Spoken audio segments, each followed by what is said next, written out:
Abych vás přivítali na dnešní prezentaci společného projektu Obnovitelné zdroje ve společnom regioně. Budeme dneska prezentovat výsledky studií, které zmapovali v našich partnerských regionech potenciál energie vody, větru, biomasy a slunce.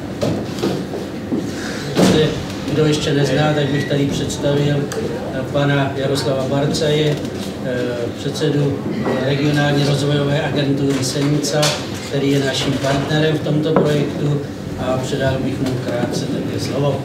Takže ja vás vítam v mene regionálnej rozvojovej agentúry Senica. Dnešný program by bol v tejto miestnosti. Vykonali by sa prezentácie, teda 4 prezentácie tých 4 rôznych štúdií na celé územie spoločného regiónu, ktorý teda zasahuje 22 obcí na slovenskej strane a 24 obcí na moravskej strane. Zajtra bude program pokračovať exkurziou, kde si potom pozrieme konkrétne zariadenia, ktoré využívajú obnoviteľné zdroje energie tu v okolí obce Výsky.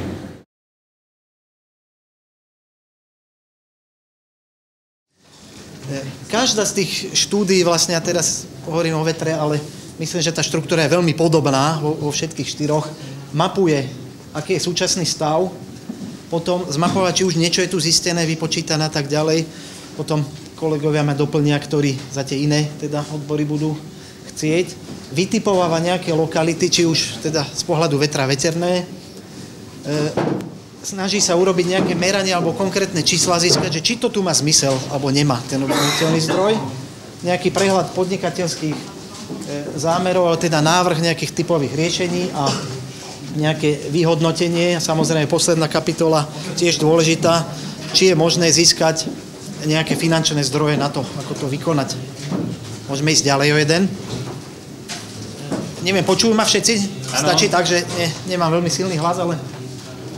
Teda, čo je podstatné vo vetre, je to, že podpora nám skončila.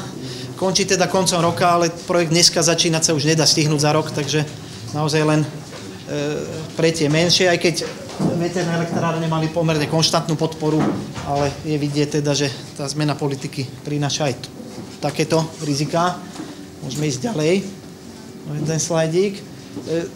V okolí vlastne teda zaujímavého územia spoločného regiónu sú veterné elektrárne, priamo teda v území nie, ale nie je problém si zájsť teda k skúseným ľuďom, ktorí prevádzkujú alebo teda projektujú ich v tom blízkom okolí, takže môžeme ísť ďalej na ďalší.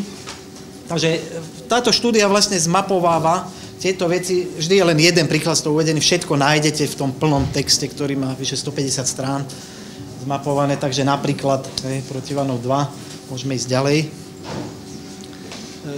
Čo je teda vážne, je to politicko-legislatívne vrenie, kde sa tie predpisy prudko menia a zvlášť v takomto biznise ako veterná energia, kde príprava projektu je 2 roky, aj 3 možno, je to veľmi ťažko na to sa tomu prispôsobovať, keďže sa to každú chvíľu mení. Podpora na Slovensku zatiaľ nie je oficiálne ukončená, čiže pre slovenskú časť regiónu, ale viete o tom, že získať stavebné povolenie pre veterný zdroj je takmer nemožné. Je problém získať zo SEPSu súhlas na pripojenie do distribučnej alebo prenosovej sústavy, takže vlastne nesplníte jeden z 20 dokladov, ktorý potrebujete k stavebnému povoleniu. Takže tento stav je veľa rokov na Slovensku neprelomený a vždy sa nájde iná obštrukcia, ktorá to zmarí. Takže vznikajú nové podmienky pre malé zdroje do 10 kW, tzv. Malý zdroj, je to zakotvené v novej legislatíve, je to platné od 1.1.2014. Takže celá veterná energetika asi má perspektívu v tých mikrozdrojoch alebo v takýchto maličkých veciach, lebo tie veľké stavať je ťažké. Môžeme ísť ďalej. Jediná slovenská farma v Cerovej Vieskovom je veľmi blízko môjho územia, čiže dáta získané z tejto farmy sú veľmi dobré alebo relevantné pre okolie Senice. Samozrejme, treba sa s nadmorskou výškou dostávať na tie pahorky a kopčeky. Môžeme ísť ďalej. Čo vlastne bolo preskúmané aj ochrana prírody. Tá štúdia tam na veľa stranách rozpisuje, kde sú chránené územia, vtáčie územia a tak ďalej. Tým vtáčim sa určite treba vyhnúť, čiže koridory okolo riek a takéto, ktoré sú teda zmapované, sú problémom.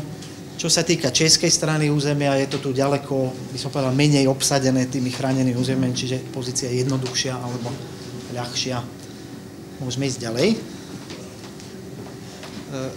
Toto je pokus o veternú mapu vsadenú teda do nejakej tej katastrálnej mapky alebo teda tých rozhraní. Takže vidíme Letovice, Veľké Opatovice. Čím je to hnečie alebo žlčie, tak tým väčšia priemerná rýchlosť vetra. Takže pekne z toho vidíte, poznáte si svoj región, že vlastne tie pahorky z toho vystupujú.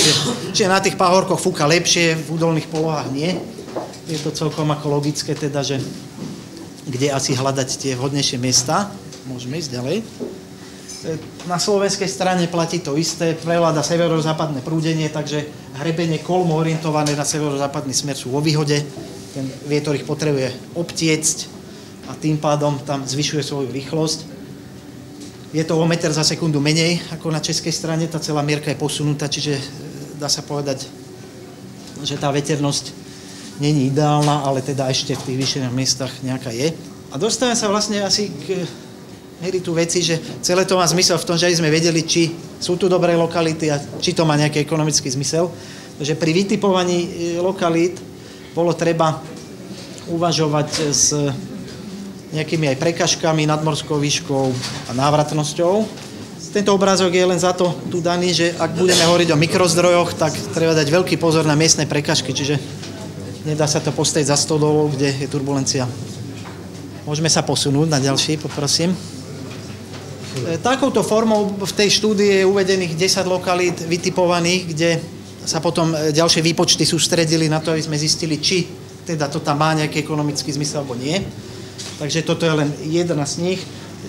Ďalšia z podmienok, pokým by išlo o veľkú veternú energetiku, je prítomnosť nejakej distribučnej siete, aby ste neuseli ťahať 5-kilometrové vedenie alebo väčšie. Takže lokalita, kde je aj veternosť, aj elektrické, teda nejaké rozvody, je výhodná z tohto pohľadu a v samotnej štúdii nájdete, ktoré sme vytipovali. Môžete ísť ďalej. Takisto na slovenskej strane, toto je zase z prílohy z fotodokumentačného, z fotiek, čo si vybrané, čiže ten hrebeň od, povedzme, Štefanova, alebo teda pred Senicou, ktorý je celkom vhodný z pohľadu veternosti. Veternosť je menšia, takže len dve lokality boli preskúmané, jedna rovinatá a jedna teda v tých vyšších polohách. Môžem poprosiť ďalej. Ako bolo vykonané meranie, to je veľmi moderný postup, ktorý vychádza z najväčšej vlastne databázy NASA, ktorá teda Američani zbierajú všetky dáta z družíc, meteorologické modely sú na tom dneska postavené a tak ďalej. Čiže za spolupráce so španielskou firmou Vortex sa nám podarilo dostať k dátam, ktoré teda nám pomohli spraviť výpočty a budete vidieť teda ich výsledky. Samozrejme, pre všetky tie lokality sú spracované. Môžeme ísť ďalej o jedno. Toto je reálne meraná v teréne rýchlosť vetra, vždy sa to delí tak po 1 metri za sekundu a vidíte, že najčastejšie fúka od 4 do 5. Toto je pre lokalitu Kopánky, to je hneď vedľa toho veterného parku Cerova Lieskové, ktorý tam bol odfotený, čiže ako keď rozšírenie toho parku bolo plánované. Ale vystihuje to teda charakter tých pahorkov pri Senici. A podstatné teda je nejaká priemerná rýchlosť vo výške osy turbíny, z toho vychádzajú potom ďalšie prepočty podľa konkrétnej elektrárne sa dá urobiť odhad nejakej ekonomiky. Môžeme sa posunúť ďalej. Ďalší ako doklad v tej štúdii vytipová lokality je tam z Google Earthu nejaká fotka, čiže pokým sme mysleli, že lokalita pre veternú elektrárne je vhodná niekde tu, na vrcholku toho kopčeka, povedzme nad obcov Chlum, tak je to tam spracované a k tomu potom idú nejaké mapové podklady a výpočty. Takže môžeme sa podať ďalej. No a toto je už výsledok vlastne celého toho matematického snaženia, kde na konci vlastne po zosúladení všetkých tých veterných dát vychádza nejaký takýto prehľad z toho, kde vlastne pre rôzne výšky osy turbíny vidíme priemerné rýchlosti. Čiže tieto čísla sú smerodatné, takže veľká vrtuľa povedzme 80 metrov nad zemou vypracovala s vetrom 6,1 v lokalite na tom kopci nad Chlumom. Je tu potom to Weibulovo rozdelenie, čiže to je tá krivka, ako je to výške osy turbíny, nejaká smerová ružica, čiže z ktorého smeru sa dá očakávať, potvrdzuje to severozápadné prúdenie, ktoré je dominantné vo vašom regióne a sú tam nejaké potom nadmorské výšky a toto sme nastavili tak, že pre 2,5 MW elektráreň, koľko by bola produkcia vlastne elektriny, čiže vyrobila by tá elektráreň ročne 5658 kWh za rok, keby bola 2,5 MW. Potom sú tam robené prepočty na menšie elektrárničky, až po také tie hobbice 10 kW, čiže viete si, v podstate na kalkulačke vynásobím, mám 200 kW, uvažujem niekde, mal by som takúto veternosť, tak si dám ten pomer medzi výkonom. Môžeme sa dostať ďalej. Toto je vlastne už výsledok, nebudeme sa trápiť s číslami.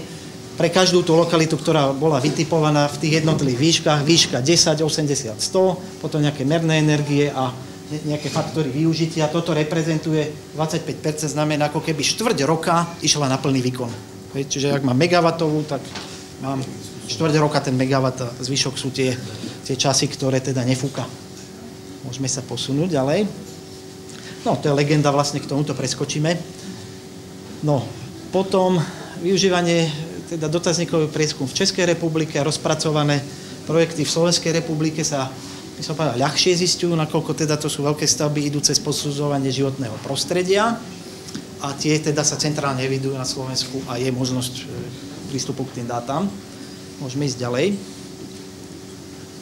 Takže výsledkom dotazníkov prieskumu boli teda aj také zistenia, že vo Veľkých Opatoviciach sme sa dozvedeli, že bola meraná veternosť s priaznivým výsledkom, napríklad vo Vanoviciach s priaznivým výsledkom, ale zároveň dotazníkov bola odpoveď, že odpor aktivistov proti takéto stavbe. Čiže to je ten najklasickejší problém v dnešnej dobe, že všetci sú za zelenú energiu, len nech je niekde inde, nie u nás. Čiže to poznáte asi po starostovia veľmi dobre. Takže nech sa páči ďalej. Toto je napríklad veterný park Štefanov, 22 stĺpov Vestas V100. Bolo plánovaných, stavba zatiaľ nerealizovaná. Kvôli teda problémom s pripojovaním do siete alebo stanovisko SEPSu. Čiže 60 MW. Zároveň to potvrdzuje, že lokality sú vhodné. Keďže investor toľkéto peniaze investuje do prípravy projektu, tak určite teda tá veternosť tam je adekvátna tomu, že to má zmysel. Môžeme sa posunúť. A toto je už skôr taký prepočet potom pre tie menšie aplikácie, keby ste uvažovali teda maličkú vrtuľku niekde nad dedinou na kopci, tak toto je výškový profil, ktorý vzniká teda z tých veľkých veterných dát, aby ste mali predstavu o tom, že výška stĺpa ako ovplyvní tú priemernú rýchlosť. Že čím vyšší stĺp, tým lepšie a niekde je také ekonomické optimum, že koľko má zmysel. Môžeme ísť ďalej.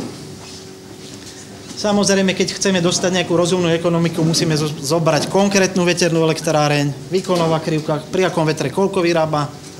To sa prenásobí s veternými datmi a vychádza z toho niečo. Napríklad pre lokalitu Úsobrno pri cene 3 € na kilowatt, čiže mierna investičná cena, nám vyšlo 16,5 roka. Táto lokalita Chlum, čo som na začiatku uviedol, pri väčšom zariadení by mohla byť cena 2,40, povedzme, by dosiahla návratnosť 7 rokov, čo je už zaujímavé číslo. Detaily samozrejme sú v tej štúdii popísané aj princíp toho násobenia. Nech sa páči. No a finančné zdroje nebudeme rozoberať, sú teda tam, takže koho bude zaujímať skade získať peniažky, tak si to tam prečíta a nájde. Takže to by bolo za mňa k tej veternej, tak to letom svetom.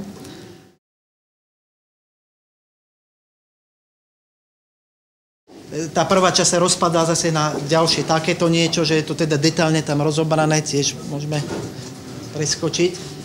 Legislatívne podmienky v Českej republike, mnohí viete teda, že je to reálne ukončenie podpory, čiže pokým nemôžete nejakú dotovanú cenu získať na predaj elektriny, tak je to dosť ťažké aj s návratnosťou, aj s podobnými vecami a štúdia sa snaží nájsť práve také riešenia, kde aj bez podpory štátu to ešte môže mať zmysel, kde by sa to mohlo podariť. Takže môžeme ísť ďalej. Toto poznáte v Letovici a určite tí, čo chodia okolo, čiže veľký termálny systém. Bolo to rozdelené na mapovanie ohrevu vody, fotovoltiku a nejaké iné slnečné. Takže prečo teda domovy sociálnych služieb tam je veľká spotreba vody teplej, čiže ideálne miesto na termálny vodný ohrev. Hej, takže aj v záveroch potom sa k tomu dostaneme. Môžeme ísť ďalej. Boli zmapované takisto všetky fotovoltické zariadenia, kde teda boli rozdelené na malé a veľké do 100 kW, nad 100 kW, tie veľké každý vidí z cesty, hej. Tie menšie už sú tak viacej rozptýlené. Čo je potešiteľné, je tu tak veľa inštalácií malej fotovoltiky, aj veľkej, že skúsenosť určite tu je. Je tu určite dostatok skúsených ľudí, takže v tomto máte výhodu, na slovenskej strane je to ďaleko menej toho, hej. Čiže oblasť teda Letovic je veľmi popredu v tomto v porovnaní s inštaláciami u nás. Môžeme sa dostať ďalej. Štúdia urobila aj porovnanie, napríklad sú rôzne princípy tých veľkých, niekde sú trakované zariadenia, kde teda sledujú to slniečko, tie panely, hej, koľko percent to robí rozdielu a takéto boli vyhodnotené z reálnych dát, ktoré sa teda získali z výroby. Môžeme ísť ďalej. No, nepôjdeme teda do detailov, ale na čo by som rád upozornil, na Slovensku je ten malý zdroj. Hej. To je novota, ktorá nemala obdobu v minulosti a štúdia teda tesne pred odovzdaním štúdie sme sa dostali k materiálom teda aj z úradu vlády, aj podobných, kde bolo povedané, ako to teda bude od 1.1. A dneska je to už realita, čiže je to tam pravdivo popísané, možno aj v predstihu, ale tak, ako to platí teraz. Výkupná cena je z fotovoltiky 89 eur za megawatt hodinu, ak je to do 30 kW, čiže na Slovensku podpora ešte existuje. Hej. Nie je to veľká cena, ale teda môžem ten prebytok nejak aspoň predať. Toto je vo hviezdách ešte, alebo holub na streche, ale teda všetko speje k tomu, že sa to snáď podarí. Sú prísľuby od teda úradu vlády slovenskej, že je vyčlenených 100 miliónov eur na podporu práve obnoviteľných zdrojov, ktoré bude Ministerstvo životného prostredia deliť prostredníctvom svojich agentúr na určité podporné programy. Mali by sa tam práve dostať domácnosti, nepodnikatelia. Čiže domácnosť, obyčajná domácnosť, ani nie živnostník so sídlom firmy u seba, kde by jednorázový príspevok mohol zobrať, ale potom prebytok elektriny by dodával zdarma. Čiže na kúpenie to prvotné. Môžeme ísť ďalej. Toto je v Kúpeloch Smrdáky, veľký termálny systém, bohužiaľ teda technicky dožíva, je z roku 83. Nejaké ďalšie veľké termálne systémy neboli identifikované, novšieho data. Môžeme sa posunúť ďalej. No, toto je inštalácia v Senici, čiže s fotovoltikou teda aj na Slovensku začínajú skúsenosti, ale väčšina je teda v meste Senica, čo nie je presne ako teda obec, hej. A je pomerne málo tých inštalácií. Je to dané tým teda, že tá podpora bola slabšia alebo neskôr. Takže nech sa páči. No toto je teda fotka z Rohova, Rohov. Na Slovensku je iná situácia s veľkými, všetky sú poctivo do 1 MW, lebo tak bola postavená legislatíva v tom období, aj do 1000 kW, čiže je to pekne vidieť. 7 inštalácií je k dispozícii. Môžeme sa posunúť. No potom štúdia rozoberá aj ďalšie veci, ako to trošku tak doľaďovať, alebo teda na čo pozor. Má to zmysel aj z pohľadu tých menších elektrárničiek, samozrejme veľké to riešia plne profesionálne, čiže tam už nemá zmysel ako cez možno takúto štúdiu radiť aj tým firmám, ale dáva to prehľad aj všetkým ľuďom, ktorí si prečítajú štúdiu, že ako sa to robí, alebo na čo pozor. Takže môžeme ísť ďalej. Predpoklady, čo sa týka slnečného žiarenia, je Slovensko opačne na tom lepšie, tým, že tie územia sú trošku južnejšie a aj majú trošku inú mikroklímu, takže zhruba o 100 kWh na metr štvorcový za rok, teda tie obce do slovenskej časti majú výhodu v slnečnom žiarení. Môžeme ísť ďalej. Boli spracované takisto všetky chránené územia a tak, čiže to je len taký ilustratívny obrázok štúdií, nájdete detaily, kde všetky chránené územia sú. Môžeme sa posunúť ďalej. Toto bolo nejaké výpočty pre Senicu z pohľadu využívania na teplo, čiže termálne systémy. Asi takto sa dá čakať, že ten ohrev vody by mal takéto výkony. V lete mám veľa, v zime nemám, hej, mi to nebude ani vládať. Z toho vyplývajú ďalšie logiky pre solárne prikúrovanie, môžeme sa posunúť, kde veľakrát si ľudia neuvedomujú jednu vec, že toto je potreba tepla slnečného na teplú vodu, tá je celý rok v podstate konštantná. toto je potreba tepla na vykurovanie, čiže v zime potrebujem kúriť, v lete nepotrebujem a zase ešte od zimy do jary potrebujem. Hej. A pokým ten slnečný systém je nejaké veľkosti, tak povedzme by dával takéto solárne teplo. Pokým nemám bazén, tak toto je prebytok v lete, mi to chce zovrieť a nemám to kde dať. Hej. A toto tu je jediná časť, ktorá má zmysel na prikurovanie. Čiže mám dostatok teplej vody zohriatej a ešte slnečko svieti. Hej. To je ako dnes. Asi taký deň ako dnes. Hej. Čiže toto tu je, čo môžem získať tým, že solárny systém spravím veľký, viacej panelov kúpim a môžem si ešte prikúriť na jar a na jeseň. Hej. Čiže netreba mať príliš, ako poviem, veľké oči na to, že slnkom si budem kúriť. Hej. Ako není to celkom v súlade s tou energetikou budovy. Môžeme ísť ďalej. No, potom tam bolo spracované aj také nové trendové veci, hybridné fotovoltiky, keďže elektrínu môžem predať zadarmo, do tej siete teda darovať, tak mám jedinú možnosť si ju vyžiť sám pre seba a vtedy je to zmysluplná investícia. Takže hľadajú sa typy rozumných batérií, kde som to nejak uskladnil tak, aby som sa netváral, že som na ostrove, keď nie som, ale zároveň aj čo najviac sebe priniesol teda. Čiže cez deň nabijem batérie, večer svietim. Asi táto logika to je. Veľmi zaujímavé sa ukazujú baterky Li-Fi po 4, zatiaľ bohužiaľ cena ešte ich držia, majú výborné vlastnosti, čo sa týka nabíjania, vybíjania, čiže môžeme ju aj úplne vymlátiť, aj nabiť, aj sa z toho nezblázni, hej, čo nie každý tých batérií má rád. Môžeme ísť ďalej. Potom je tam konkrétne príklady, sú tam aj pre vás uvedené, keď ste si chceli prepočítať nejaké návratnosti pre svoj systém, ktorý by ste pre domácnosť, pre obec niekde potrebovali, tak sú tam vždy odkazy na webe, na linky, na kalkulačky, na také veci, čiže kto si ten príklad prejde, si zráta aj iný príklad. Je tam návod, ako si môžem spraviť tú bilanciu, tu som len vytiahol niečo, že ako určiť priemernú cenu a potom to pokračuje ďalej, môžeme sa posunúť. Toto sú potom zmapované výsledky tých veľkých elektrární, hej, z toho sa dá niečo usudzovať na typ panelu, nejakú merný výkon, ročné, hej, výsledky. Poďme ďalej, nebudeme detaily. Potom je tu príklad, napríklad na tejto stránke, je veľmi pekná taká solárna kalkulačka, ktorá na prvý výpočet stačí, hej, keby ste solárne pre seba domov počítalo na obecný úrad, nahodíte, hej, do tejto stránky nejaké parametre, môžeme sa podať ďalej. Čo vám vypočíta, koľko to zarobí za rok a koľko v ktorom mesiaci. To je to, čo potrebujete vedieť, aby ste prvý odhad mali, či to má zmysel. Môžeme sa posunúť. No, potom je tam dosť také vážne upozornenie.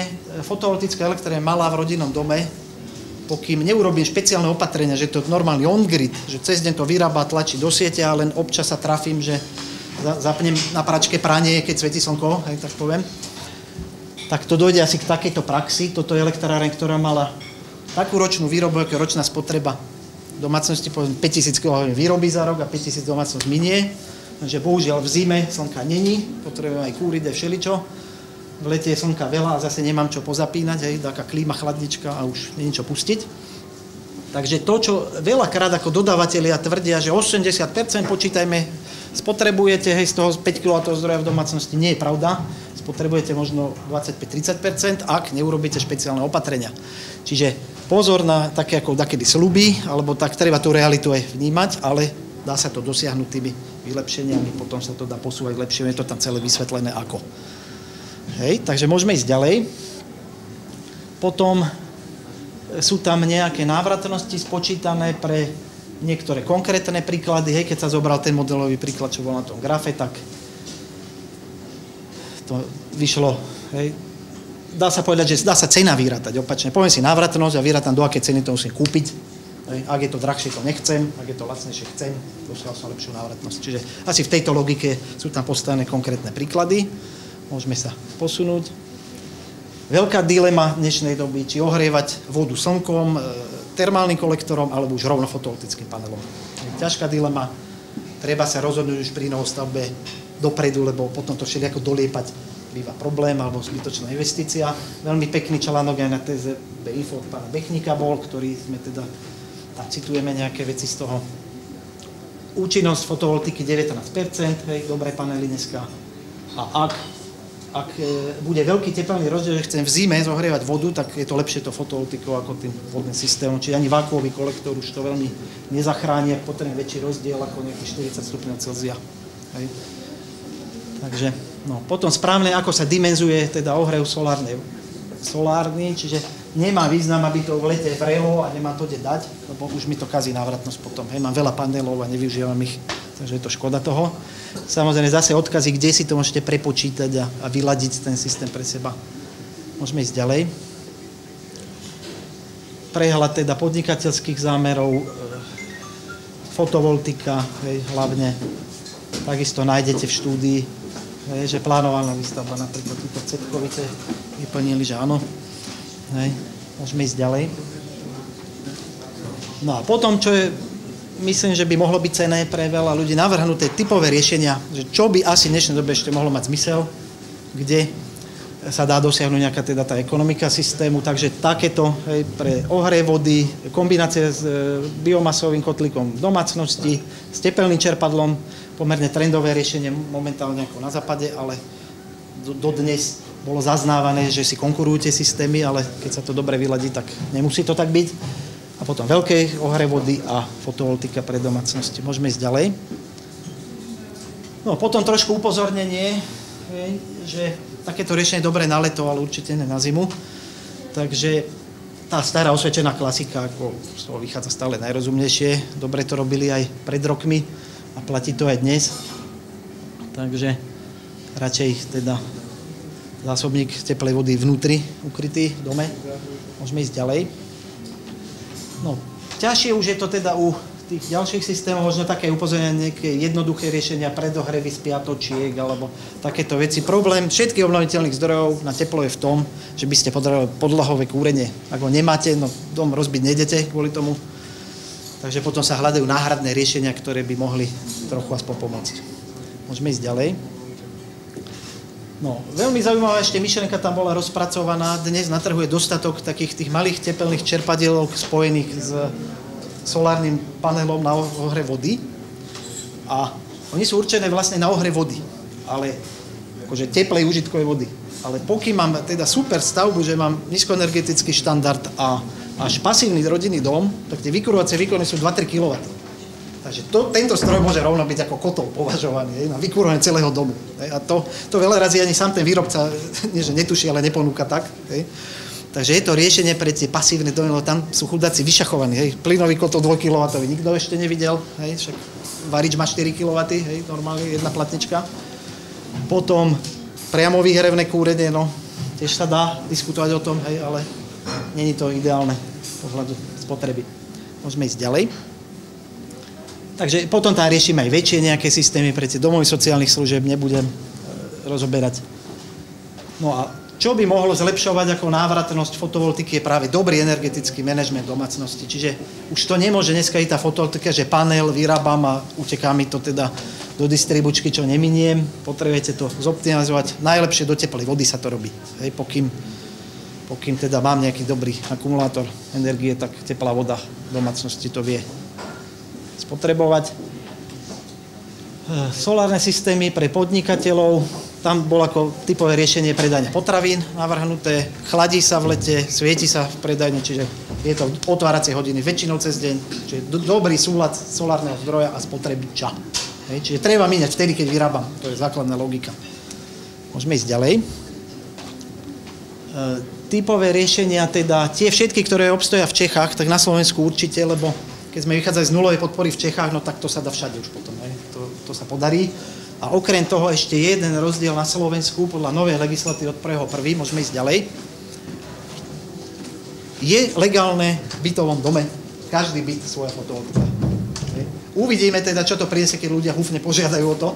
Zatiaľ ich je veľmi málo, ale zmenilo sa to, že na jednom súpisnom čísle mohla byť jedna elektráreň. Teraz je to neobmedzené. Čiže každý byt svoja. Na balkón dá panel a robí sa sebe. Úplne nový segment trhu, ktorý je neprebádaný na Slovensku. Nejaká firma neponúka riešenie ešte ako bežne, ale určite veľmi rýchlo na to všetci prídu. Môžeme ísť ďalej. No, a sme na konci, takže ďakujem za pozornosť. Môžeme to.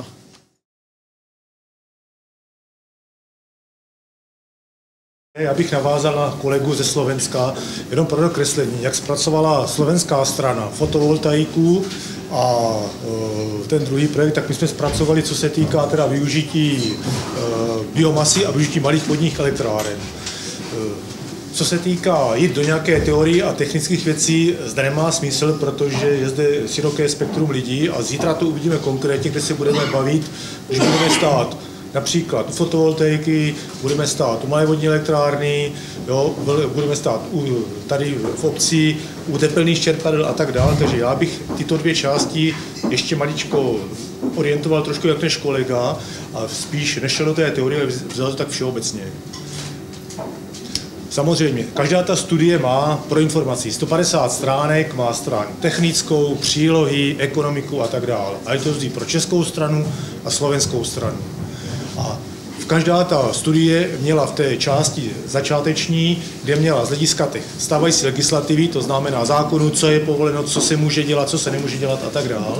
Potom tam bylo v podstatě z hlediska, nebudu to číst, budu to jenom přeskakovat, z hlediska přínosů, z hlediska technologie, u tohoto to bylo z hlediska třeba zmapování, jaké řeky, jaké toky jsou vhodné na straně, a budu říkat u hostů teďka na slovenské straně a na české straně.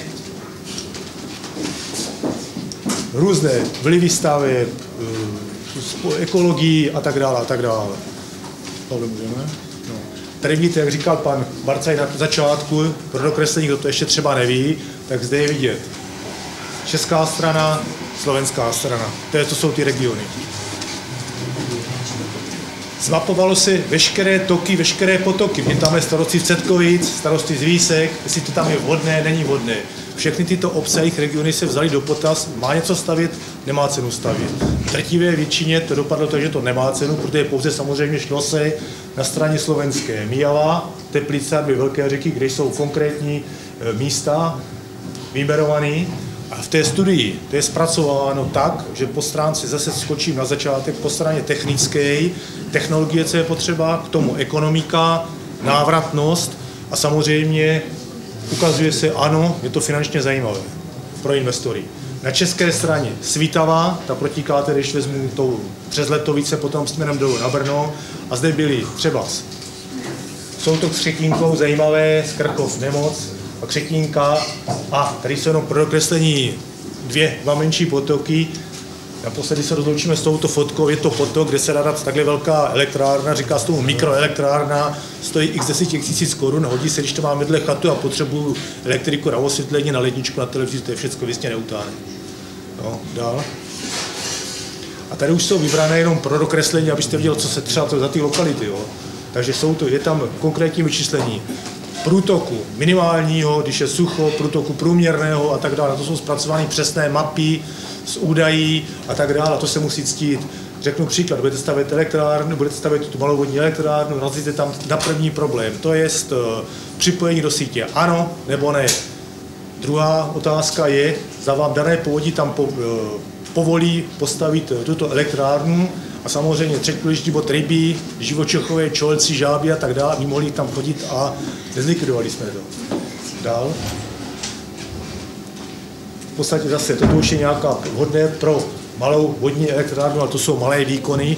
Zítra uvidíme tady ve Zboňku u Letovic malou elektrárnu výkon 70 kW. Je to v podstatě řádově turbína takhle velká. A je tam už velice dlouho a je tam pilnice, kterou budoval dědeček stávajícího majitele, a protože postavili pilnice a zjistili, že nemá elektriku, tak do Svitavy umístil tuto turbínu. Od té doby tam pracuje, což s podívem, došlo pouze tam k výměně nějakého těsnění, ucpavek a tak a to, co se opotřebí. Takže to, co staví naši dědové, vydrží doteď. Koupím si boty a za roky jdu reklamovat v současné době, protože mě nevydrží. Takže kvalita práce, jaká byla a je. Jedeme dál. A zde jsou třeba zase pro informace na české straně jenom. Třeba toto je též jedna zajímavá lokalita pod Letovicemi. Když jdete na Brno, tak po pravé ruce, zde jsou to Křetínky a Svitavy, kde je možno vybudovat elektrárnu řádově. Řeknu jenom základní technické údaje, vám to třeba moc neřekne. Cca 200 kWh, 200 kW výkon, pardon, jo, a to už je elektrárna, která je po stránce ekonomické zajímavá. A to jsou ty věci, které potom budou souviset případně jak pro pana Barcaje, tak pro pana Kambu, jak postupovat dál při realizaci nějakých případně vzorových projektů na straně české a na straně slovenské. A toto je třeba ta konkrétní věc. jedna možnost na straně české a potom na straně slovenské, tak jak jsem ukazoval, ať je to ta Míjava, nebo ať jsou to ty další. Ano, a bylo by to zajímavé. Na české straně pro informaci, když doplním kolegu, máme 4 věci, obnovitelné zdroje. Fotovoltaika, ta skončila, není tam podpora. Uvažuje se, zda to otevřít, bavím se o české straně, teď vím, jak to je na slovenské, kolega říkal. Co se týká malé vodní elektrárny, ano, toto je zde podpora v legislativě na české straně, na slovenské straně. Co se týká biomasy, nic. Co se týká posledního, tak to je také, není to podporováno. Můžeme jít dál. Tady je zase obec, prostřední Poříčí, je možno tam umístit malou vodní elektrárnu. A jdeme dál. Tady je Usobrnský potok, to jsem řekl na začátku. Usobrno je malá vesnička na české straně a je tam možnost umístit nějakou to což začíná být trendem na české straně, mikroelektrárnu, která se, a je to hlavně pro chataře v těch daných lokalitách, pokud tam teče v úzovkách potůček nějaké této velikosti, které mě řeknu, bohužel i vysychá.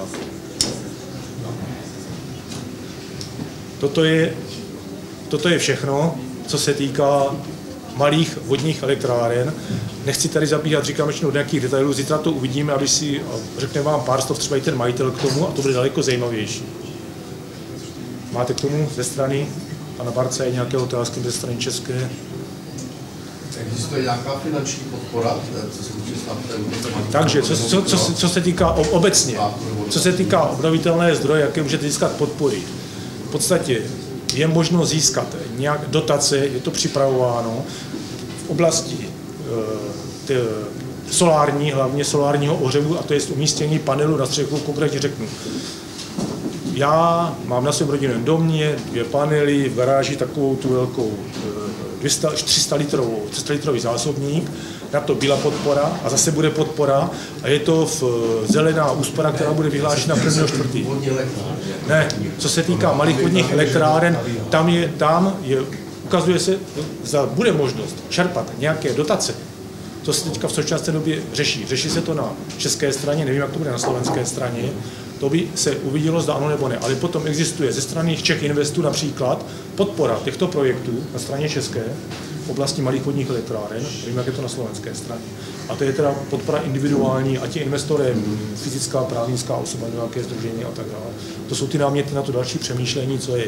Jinak finanční ústavy, banky samozřejmě mají zájem podporovat tyto obnovitelné zdroje formou úvěrů, kde při financování se přistupuje, takže samozřejmě celá ta akce, celá ta technologie, stavba, vše, co se mu souvisí, je vždycky jako záruka pro tu banku a tak dále. A to jsou potom individuální přístupy. Doplním ještě takovou informaci, protože spíš bych to chtěl zaměřit tímto způsobem. Pokud budete stavit v Itálii rodinný dům jako občan a budete žádat o stavební povolení, tak vám vydají stavební povolení pouze za podmínky, že tam budete mít buď to solární kolektory na střeše, nebo že tam budete mít panel na střeše, nebo něco podobného, čili něco z obnovitelných zdrojů. Jinak vám nevydají stavební povolení. Informace. Jenom taková na okraj. Můžem se ještě opýtat. Niekde som to tam čítal v tej štúdii, čo sa týka využívania energie vody. Kedysi boli na obciach, kde sa nachádzal nejaký tok, mlyn. Ano. Čiže ty mlyny zanikly a či momentálně je? V té studii je zpracované, protože já jsem se podílel na zpracování té studie, tam je stávající stav. Šel jsem do historie, kde za našich časů dědů, pradědů byly vybudovány různé ty mlýny, jaké známe. Mlýnice, jezy a tak dále. Ano, je to možné budovat na těchto místech, ale jsou to malé výkony, ekonomicky to je nezajímavé. Ano, to tam stavět v těchto místech. A další důležitý bod je, že v řadě tyto stavby byly srovnány se zemí, nic tam není.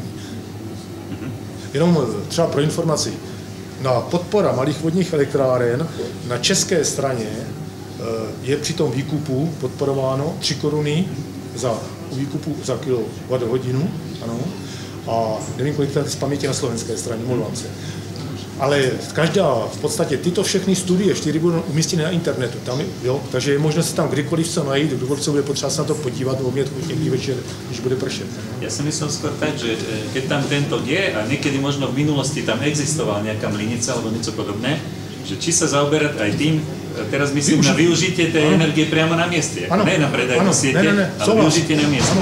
Že či teda uvažovať o tej vode, keď tá možnosť je, alebo bude lepšie využiť ten solár. Jsou tam vybudované různé náhony třeba a tak dále, tohoto využít, protože je to zase, buď tam něco bylo, nějaké trosky tam zůstaly, řeknu to takto, ano, využijí toho, zmodernizují to, udělám. V této studii toto je popsáno, jak na straně české, tak na straně slovenské. A jsou tam i ekonomické, jsou tam i dané mustry. Já vždycky u toho dělám v těchto projektech nějaké vzory, kterých si mohou chytnout, tady to jak na straně české, tak na straně slovenské. A to tam přesně rozpídváno. Stavba, technologie, úvahově, výroba a tak dále, všechno je ta ekonomika.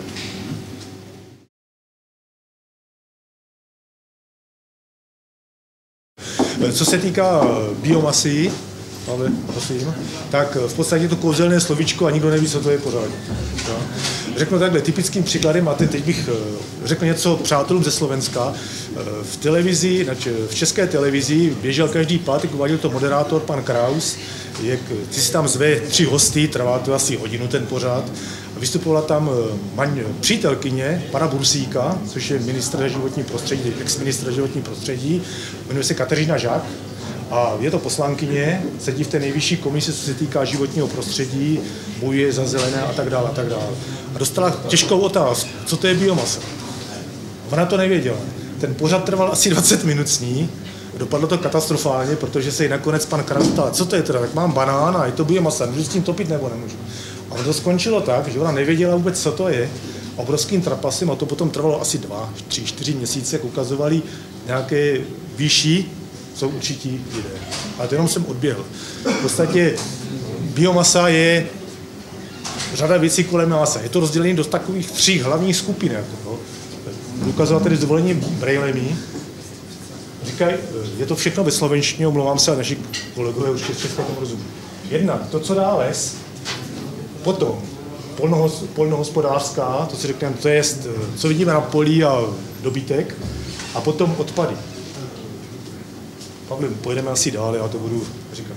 Tady je to jenom popsáno, abyste věděli, a zaměřili bych to, abyste vůbec věděli, co to je, co to představuje, jak se co dá využít. A v podstatě biomasa, to, co vznikne, bio se říká, je to od přírody masa, hmota, takže je to v podstatě věc, co vznikne při nějakém toho zpracování.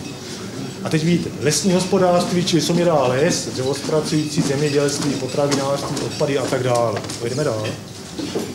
Takže znáte to, palivový dřevo, polínka, zbytky a tak dále, odpadí po těžbě. Ať jsou to různý z manipuláků, pařezy, zbytky, větve a tak dále. Pavle, zkus. Potom dřevozpracují průmyslu, ať je to výroba, představím si pod tím malého truhláře velkou obrovskou fabriku, co vyrábí dřevotřískové desky nebo laminové desky třeba a tak dále. Kusový odpad, prach, různé směsi. Toto je důležitá věc, komunální odpad. Znáte čističky z toho vzděta, nazvu to odpady kejda, anebo tuhý komunální odpad. Toto v současné době začíná být obrovským šlágrem a v české straně u Ostravy vzniká jeden projekt v rozsahu několika set milionů korun, který bude právě likvidovat odpady, ale odpady jsou to ty, co vznikají každému nás doma, ale problém je, jak to třídit. Kdo z nás to třídí, maximálně papír, plasty, jinak zbytek každý dává tam do pytle, kde je všeho chuť. A teď nebude zájem a bude to podporováno, co se týká odpadů, jak využít zbytky různých brambor a ovoce a takových těch věcí, čili toho rostlinného živočišného původu. Pavle, jeden dál. Tak, zemědělská výroba. Ať je to sláma z řepky se slunečnice, moderní trend u nás řepka, pěstování samořepky, protože začal s tím pan Babiš samozřejmě, který na tom postavil kus Agrofertu. Takže co s tím zbytkem, tak dělají se z toho různé pletky a tedy. Zde například i v té studii je zpracována odpady z různých sadů, jak jsou z pěstování vinné révy a ty zbytky, jak se toto dá využít. Toto je, tomu řeknu nakonec, nekvalitní seno, x let staré seno, co mají různá třeba družstva nebo spolky, jak toto se dá využívat konkrétními příklady. Toto známe u družstev, jak vznikají v podstatě bioplínky. Pavle, jdeme? Tak a nyní už skočíme tak trošku do takové té teorie jenom. Každé známe to, že pěstuje se, a v České republice začínají se pěstovat v podstatě pole, kde jsou to ty rychle rostoucí rostliny, anebo rychle rostoucí dřeviny. Rostliny, skočím na to druhé, ryby, topoly a tak dále. V podstatě začínám takovými to pruty řízky, co osadím do země, 2-3 roky čekám, potom to, říkají se tomu obmítí, v podstatě posekám a udělám z toho štěpku. A prodává se to, buď to Čes to odebírá tuto štěpku a dokonce Čes už je tak daleko, že si u vás koupí, jak se říká, nastojato, tento lán a sám se přijde posekat a zpracuje to. Peletky, jestli se zpracují z tohoto, z dřevín, nebo jestli se zpracovávají peletky z hoblín, z pilit, z truhláři. Zítra budeme v Letovici tu společnosti, která právě má tady v tomto okolí primát, co zpracovávají tyto peletky z hoblín, z pilin, tě mají obrovskou výhodu, protože jsou vysušené ve směsi od truhlářů, čili mají velký výkon. Cenově to je zajímavé dostavět v rodinném domu, postavit si kotlík na pelety s automatickým přísuvem. Ano, dostanou to dotací. Od 1.4. na české straně bude třeba vypisována toto dotace, ale zase není pohodlnější pro mě plyn než kotel s nějakým tím přísuvem tady tohoto. Ono je to všechno o pohodlí a o penězích. Brikety všichni známe, malé, velké, všeho, jestli je dělané z dřeva, nebo jestli Pavle jedeme dál, nebo jestli to je děláno z těchto rostlin. Jenom pro informaci. Zde vidíte názvy třeba určitých rostlin, které se pěstují. Pro informaci. Toto 2,5 až 3 metry. Výška, jo, co se pěstuje, je vyšší jako kukuřice. Toto je sezóna. Je to v podstatě ten stvol, má nějaký průměr dole, musí to speciální kombajny, co jsou a budou mě z toho rozsekají to, mě z toho v vozovkách štěpku. Teď pokud si z toho rysovat pelety, musím to vysušit a tak dále, jako pak to můžu zpracovávat. Není to tak jednoduché, jako. Můžeme, Pavle? Spalování slámy. No, byli jsme 2 roky zpátky právě se starostou v rámci obnovitelných zdrojů podívat se v Rakousku, navštívili jsme některé družstva, které tam toto přímo měli, kde linku, kde celé balíky najížděli do kotlů, spalovali se a vyhřívali s tím takto část vesnice a tak dále. Tady. Slaměny brikety, začíná se s tím také u nás. Peletky, hovořil jsem o tom před chvilky. Pavle? Dostali jsme se už víceméně potom na konec, ale zítra se u té peletárny řekneme daleko víc technických věcí, co je od majitele. Takže bych vám tímto poděkoval za pozornost a přešli bychom, protože už jsou připraveni k dalšímu bodu programu, a to je prohlídka malého pivovaru.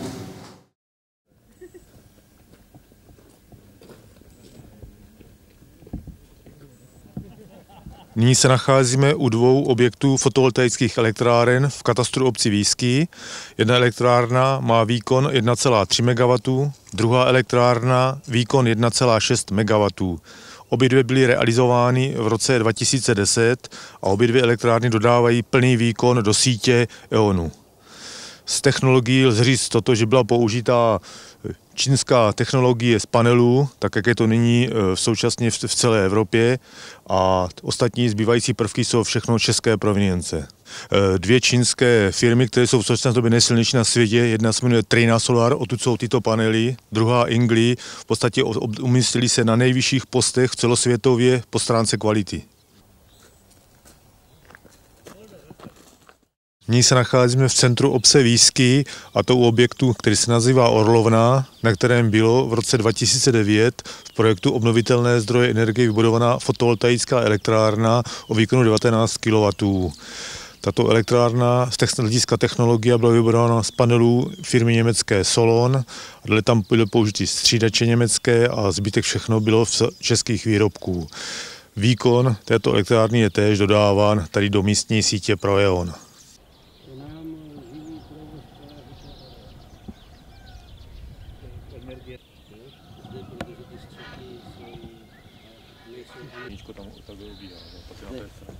Zde teďka to...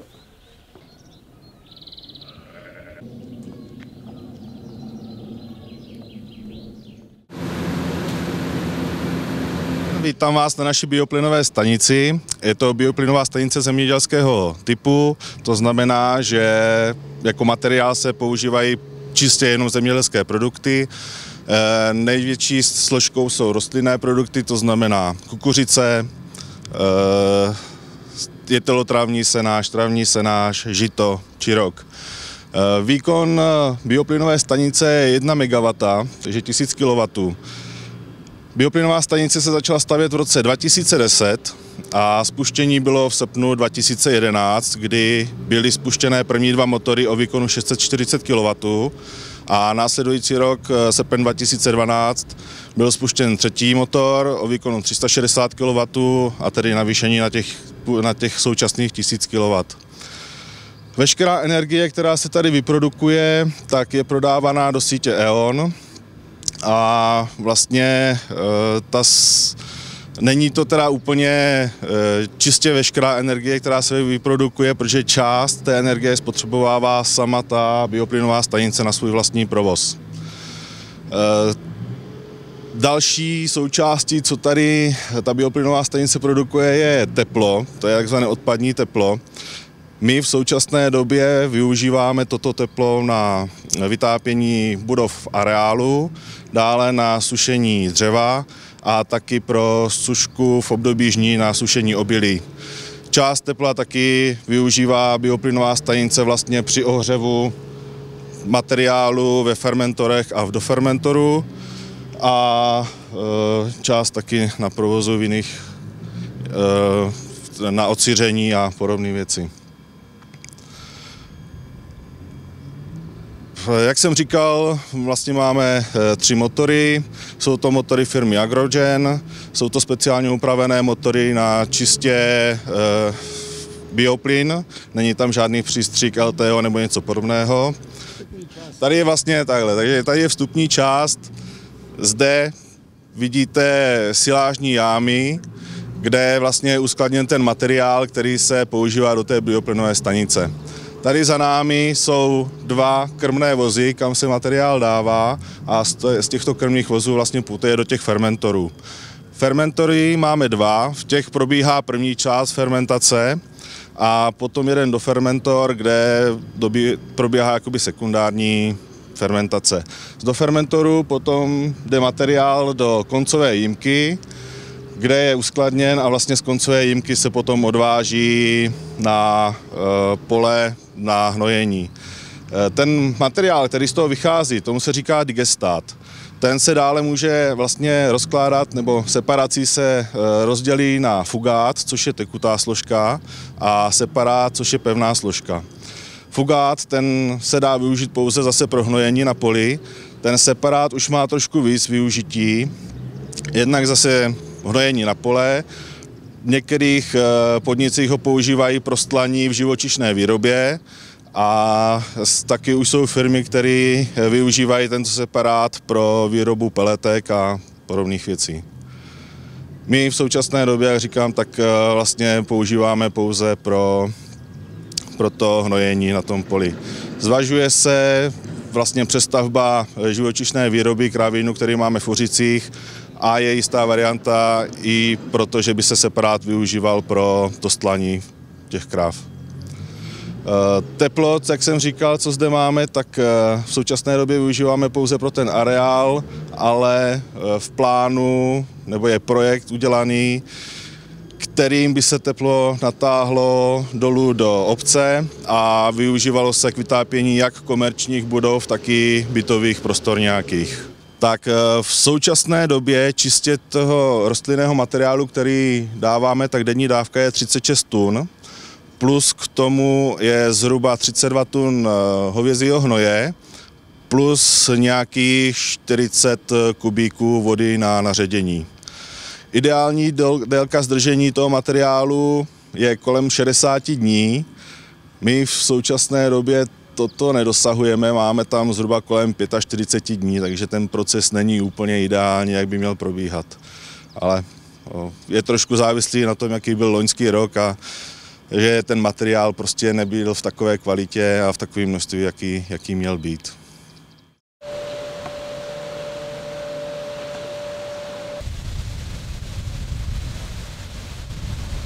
ČKD Turbotechnik Rájeci Střebí. Dneska je to firma Mavel Beneš. Oni vyrábí baterie. A tam vlastně třeba, já nevím, 100. Vcházíte na malé vodní elektrárně Zboněk, která byla postavena v roce 1914 náhradou za pohon původního mlýnu, který stojí tady zde vedle té vodní elektrárny, kde původně bylo 5 mlýnských kol na spodní vodu a můj dědeček to vlastně přestavěl na Francisovu turbínu, výrobce ČKD Blansko. Původně to bylo dvojče Francisova turbína, která byla umístěna zde v přední části v Kašně a tuto turbínu jsem potom já v roce 1998 demontoval a koupil jsem novou turbínu Kaplanovou SK kolenovou 710 průměr oběžného kola. Ta turbína zde vlastně jede do dneška od toho 98. roku. Je to turbína přímo propojená na generátor s ovládáním za generátorem oběžného kola. Výkon instalovaný 75 kW, spád turbíny je tady 3,80 m, průměrná hmotnost, tady zde hmotnost turbíny je 2,8 kubíků. Průměrný průtok na Svitavě dneska sice povodí uvádí kolem 2 kubíků, ale není to pravda, je tady něco přes kubíka půl, ani ne. Kompletně všecko se dává dodávka do sítě, tady to vykupuje E.ON, v současné době je výkupnice na 90 halířů, nebýt zeleného bonusu, tak je to v podstatě ta turbína na zavření, protože ten stav vody, jaký je, tak samozřejmě loňský rok a letošní jaro je úplně teda špatný, ale všem tady ten průměr se nedá počítat na roky. Na každé vodní elektrárně, pokud chcete mít nějaký solidní průměr, tak minimálně 10 let, abyste zjistili opravdu nějaká průměrná roční výroba. Protože například teď, v současné době jsem tady v únoru vyrobil 8000 kW a loni jsem vyráběl už od podzima přes 30 měsíčně. A tady byly vlastně 3 vodní turbíny tato, tam jak teďka byly pro mě, to je druhá, tu taky vlastním, a pak je tam ještě jedna, asi o půl kilometru dál třetí turbína, kterou vlastní můj bratranec, a ty 3 vodní turbíny byly propojeny tady s tím dieselovým soustrojím. No a samozřejmě přes noc, když byla menší spotřeba, tak to vlastně všechno držela ta voda. No a potom podle odběru během dne se vlastně startovaly jednotlivý ty dieselové soustroje a dodávali do sítě podle požadavku vlastně té sítě patřičné množství elektrické energie.